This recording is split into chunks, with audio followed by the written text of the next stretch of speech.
Hello YouTube family, મારું નામ છે ચાવડા કીર્તિ અને આપણે આવી ગયા છીએ જુવારાનો પાર્ટ 2 લઈને. ખુશી આવી ગઈ છે ભણીને ઘરે અને આવી ગઈ છે અહીંયા મારા ઘરે.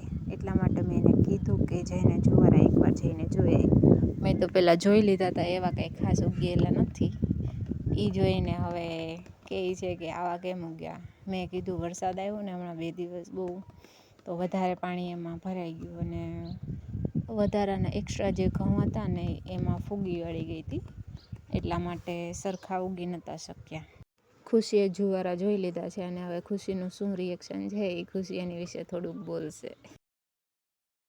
મારું નામ ખુશી છે અને મેં જુવારા જોયા તો એમાં ખાસ ઉગ્યા નહોતા ને મને પણ આમ લાગ્યું કે હવે મારે જુવારા થોડાક ઉગ્યા, પણ અમે ઝાઝા નાખ્યા હતા તોય થોડાક જ ઉગ્યા. ઘઉં નાખવાના હોય અને પછી મેં કીધું હાલો આપણે ઓલા પણ જોવા જઈએ, ઉગ્યું છે ને કાંઈ વાવ્યું છે. તો અમે જોવા ગયા અને હું ધીમે ધીમે ચાલતી હતી અને મેં જોયું. અને પછી હવે સોનુ દીદી બતાડે છે કે એ है हमारा खेतर और इसमें. તો ખુશીને બોલવામાં થોડુંક ઓલું થાય છે, તો હવે આગળનું કન્ટિન્યુ હું બોલીશ. તો ખુશી કહેતી હતી બીજું જે વાવેલું છે ને એ પણ આપણે બતાવી દઈએ ફેમિલીને. મેં કીધું વાંધો નહીં, અને બહુ ક્યુટ લાગતી હતી. તો મેં કીધું સારું ચાલ. તો આ જે ડોલનું કુંડું બનાવેલું છે ને એમાં મારા મમ્મીને તુલસી વાવવાની હતી, પણ એનો રોપડો હજી થયો નથી, તો 2-3 દિવસ પછી એમાં ઉગાડવાનું છે. તો મેં કીધું વાંધો નહીં. તો એ કહે કે સારું આપણે જ વાવી દઈશું. મેં કીધું સારું. અને એ જોતી હતી સીતાફળ છે ને ઘણા બધા આવેલા છે, તો મને કહેતી હતી ઘણા બધા આવેલા છે, આપણે ફેમિલીને દેખાડી દઈએ. મેં કીધું હા. તો એ કાઉન્ટ કરતી હતી કે એટલા આવ્યા છે, તો કહેતી હતી આખા ઝાડમાં ઘણા બધા આવેલા છે, બતાવતી હતી કે જો અહીંયા પણ છે. મેં કીધું હા. તો એ કહેતી હતી કે હજી નજીકથી બતાવી દો એટલે સરખા અને ક્લિયર દેખાય. મેં કીધું હા. તો આપણે સીતાફળ જોઈ લઈએ. જો આ સીતાફળ છે, હજી તો નાના છે, હજી તો મોટા થશે. એમાં કંઈ દવા નથી લગાવીને તો પણ એટલા સારા સીતાફળ આવે છે મારા ઘરે. અને જોતી હતી કે આસોપાલવનું ઝાડ છે અને આ છે સીતાફળ. અહીંયા પણ છે, ઘણા બધા આવેલા છે. તો જ્યારે ખાશું ને ત્યારે ફરી વિડીયો બનાવશું ને ત્યારે બતાવશું આપણે. અને ખુશી જો આટા મારે છે ગાર્ડનમાં. એ કહે છે આ બીલીપત્રનું ઝાડ છે, એમાં બિલ્લા અત્યારે નથી આવેલા. બિલ્લા હતા ત્યારે અમે એનો શરબત કરીને પીતા, બધા મજા આવતી. અને આ પક્ષીઓ માટે જે વધેલી ખીચડી હતી ને ત્યાં રાખી હતી કે એ લોકો ખાય, કેમ કે વરસાદમાં એમને પણ ભૂખ લાગે ને આપણી જેમ. તો આ છે બીજું નાનું એવું ખેતર બનાવેલું છે, એમાં રીંગણી અને ગવાર આવે ને એ વાવેલા છે, અને નાના ટમેટા આવે ને એ પણ વાવેલા છે.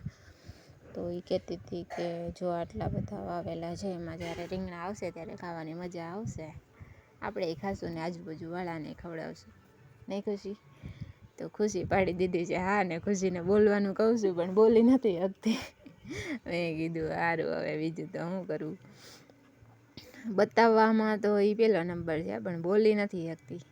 અને આ છે ને આને શું કહેવાય, એમાં જે ઓરી નીકળે ને એ રીતે થઈ ગયું છે. તો એ કહેતી હતી એમને પણ ઓરી નીકળે? મેં કીધું હા હોઈ શકે. તો એ કહે કે અરે પણ આટલા બધા? મેં કીધું હા, એને પણ જીવ છે તો એને પણ થતું હોય આવું બધું, પણ એ કંઈ કોઈને પોતાની તકલીફ કહી ના શકે ને આપણે કહી દઈએ છટ દઈને. એ કહેતી હતી નજીકથી બતાવી દો કેવા લાગે છે ને એ ખબર પડે આપણી ફેમિલીને. મેં કીધું હા બતાવી દઉં છું ભાઈ.